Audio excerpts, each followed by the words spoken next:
Comparison. No, I'm still. No. It's an analogy, but the problem with analogy,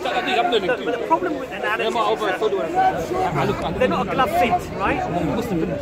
They may explain something, or actually they might not. That might seem reasonable on the face of it. That might seem quite reasonable, yeah. But I think inherently, the majority of human beings on this planet would probably agree that it's wrong to beat your wife. But you will not find the majority of human beings on the planet who would say that it is inherently, as an absolute, wrong to kill an animal and eat the animal. What difference for no reason? Well, what's the reason you eat? Well, I don't. I haven't for quite a few months now because of the reason that. Yeah, I do. Yes, I do. So what's the reason you eat it? I eat it for nutritional benefit because I like the taste. So would you say your taste buds are more important than the life of someone else? No, I wouldn't say that. What I would say is this, though. What I would say is this. What I would say is that, again, for me as a Muslim, my moral code standard doesn't come from the whims of society. Because society... because as I said to you, if you were born 100 years ago, same brain, same tin, but you may have been quite happy eating meat. You might say that, but you see, look, has vegetarianism and veganism dramatically grown in the last, say, 50 years? Social media, with education, when people are educated on the fact that we know it's completely unnecessary to eat animals, people don't want to do that. So when you slicing animals' throats, absolutely no reason whatsoever, just because we like the way they taste, how do we morally justify so therefore, it's not an absolute, and that education, those videos, all the other stuff that people have been shown, has influenced their morality.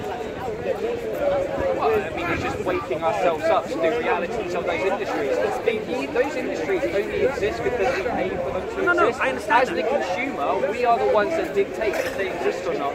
As the consumer, we have all the power. Once we stop giving them money, once we stop doing that, once we stop telling them to kill animals because we like the way they taste, they go away, they change the industry. Supply will always follow demand.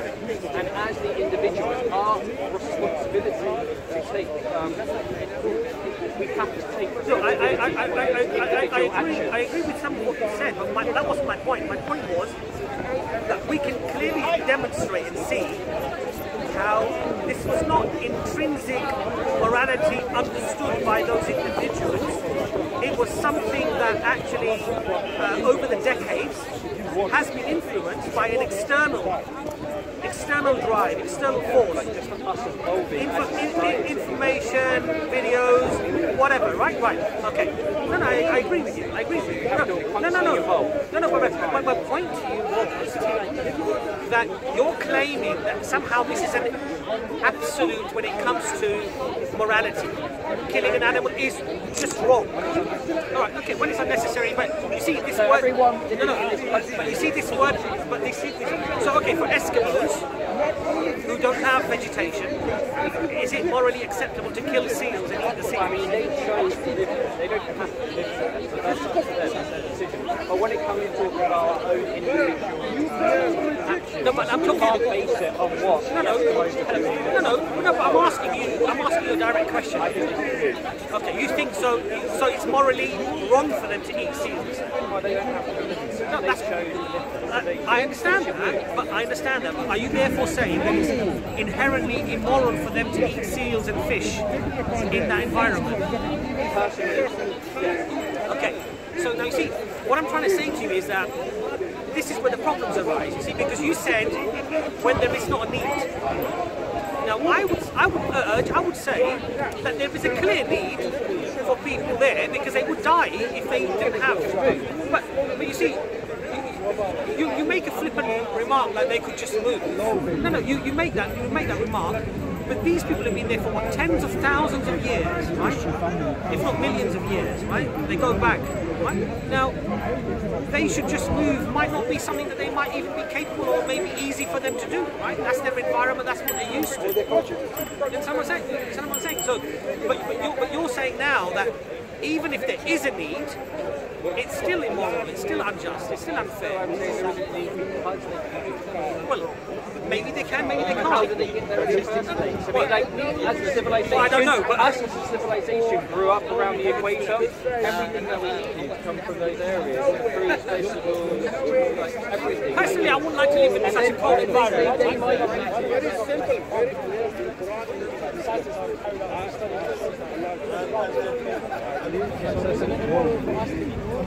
So that's plants feeling pain is almost another extra reason to go vegan, because when we eat animals, it takes 16 kilograms of plant protein to produce 1 kilogram of animal protein. No, it's more than that. So 16 kilograms of plant protein, yes, to produce 1 kilogram of animal protein. So we actually destroy and harm. I think it might be a lot more than that. I think it might be a lot more than that.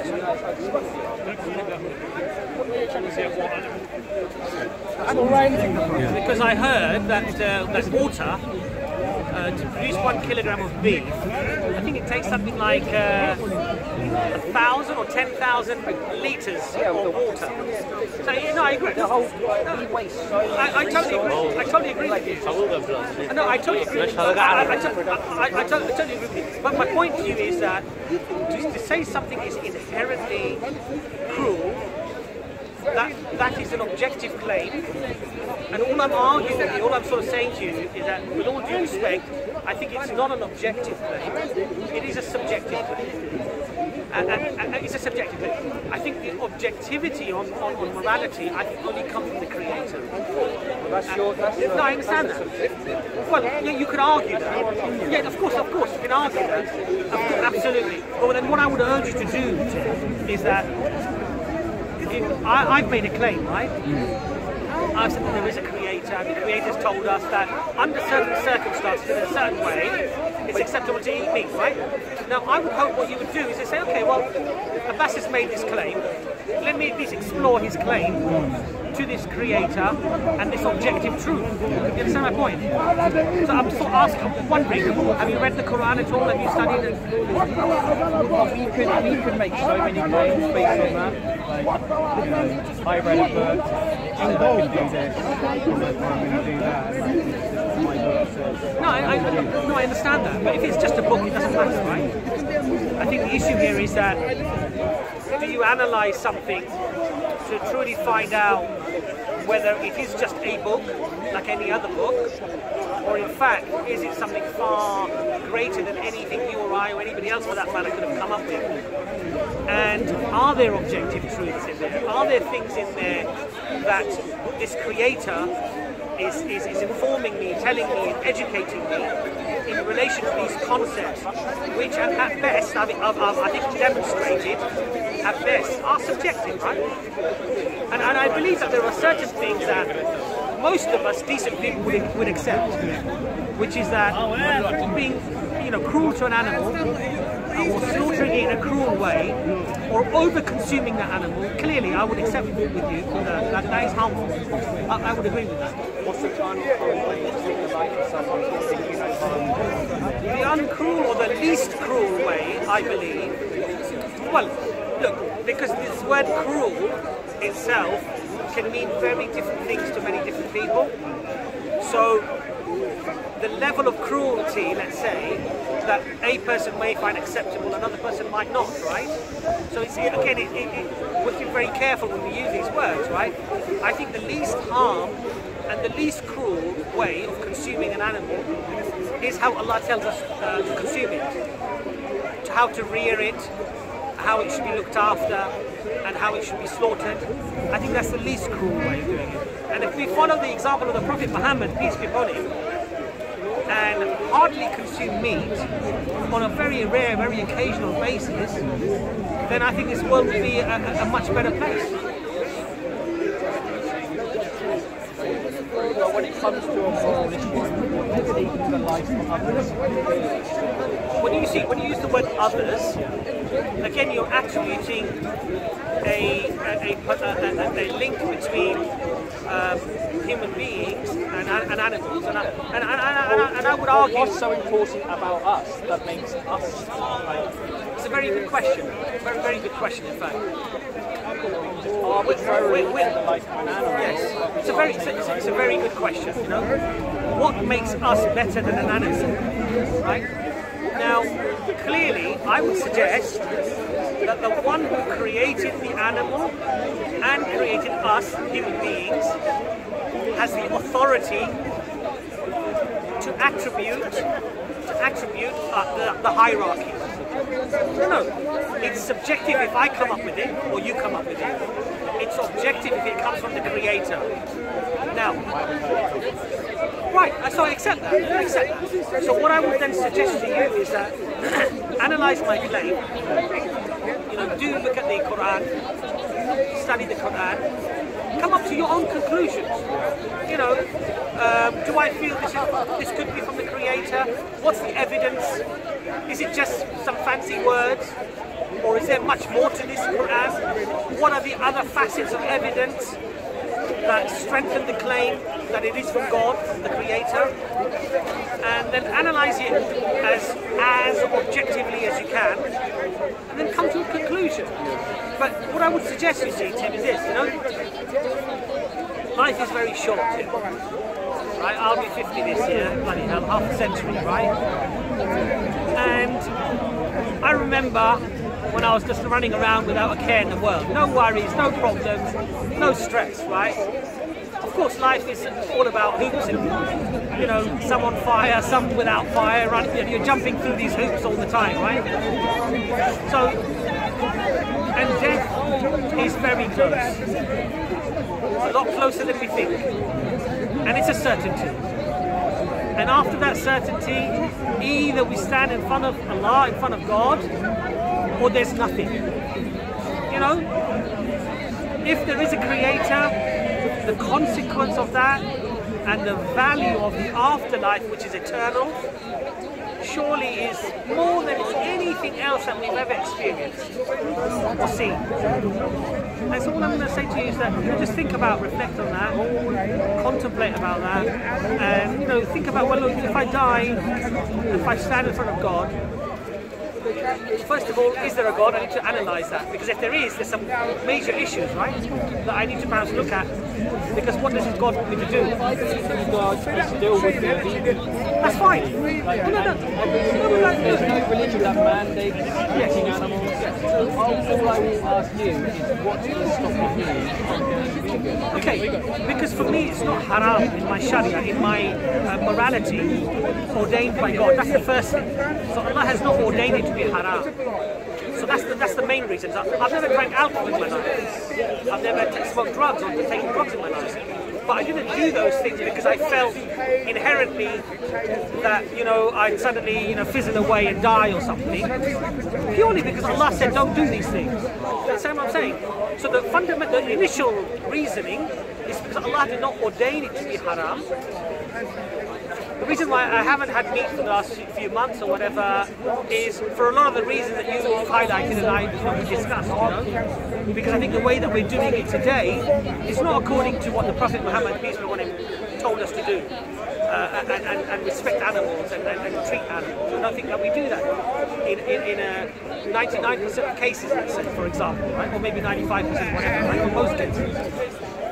So that's the first reason. The second reason is that the reason, perhaps, as I said to you, that I said it's fish or whatever. I do enjoy it. I do enjoy it.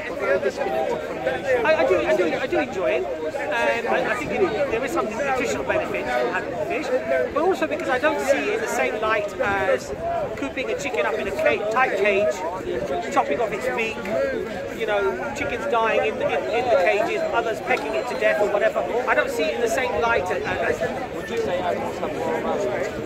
in what sense? They have the right voice in their lives, they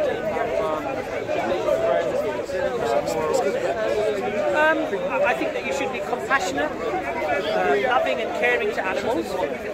But I think if you, for example, rear a chicken for the purposes of giving you eggs, that is why you, in effect, hatch that egg in the first place, right? The egg would not exist if you didn't have that chicken, right? You understand what I'm saying? Now, the only difference that perhaps you or I might have is that I believe that if you do that in a cruel way, it's a sin for Muslims. It's a sin, right? And it's not tayyib. And the word tayyib in the Quran is linked to piety.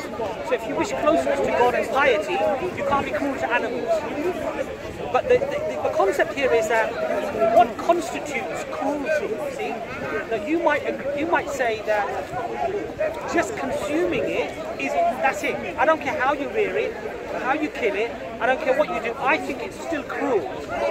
And for me as a Muslim, if it's reared properly, if it's kept properly, and you eat in moderation, not to the level where it starts to literally kill you, right? Then for me that's halal. It's a good way to eat the animal. But you're objectifying them, you're treating them like stops everything. The only reason you have that chicken in the first place, yes, the eggs, yes. So you're not treating the animal fairly. Well, you're not treating it like a human being, but you are treating it like an animal. But we are animals. What? To an extent, we all have the right. We should all have the right to live out our lives free from harm. Just because we have the ability to use animals doesn't give us the moral justification to do so. Like we have alternatives in abundance. That means we don't have to use animals, and we should use that. It's all about reducing our harm. Yes. Impact as possible. Yes.